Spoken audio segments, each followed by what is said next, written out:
એક શાકભાજીનું નામ આપો. બટેટા, રીંગણા, એક જ બટેટો. સરસ. ચાલો તારે રીંગણું, રીંગણું. સરસ. તારે ભીંડો, સરસ.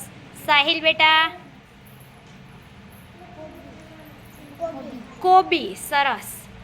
કૃપાલ દાળ, દાળ. દાળ નહીં કે એ નહીં, લીલો શાકભાજી ગમે એ તમે વાવતા હોય એવું.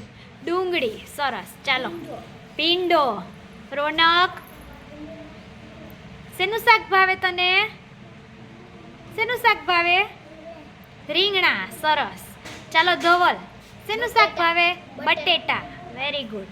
ચાલો ત્રિષા સોરા, ચોળા. સરસ. ચાલો કૃણાલ કેનું શાક ભાવે? કોબી, કોબીનું. કોબીનું. સરસ. કોબી. વિહાન રીંગણા, રીંગણા. નિર્વા દાળ, દાળ. દાળ નહીં, લીલું ગમે એ શાકભાજી કયો. કયું શાકભાજી બીજું ભાવે? દાળ તો ભાવે જ શાકમાં. બટેટા, બટેટા. સરસ. દિયા રીંગણું. સરસ.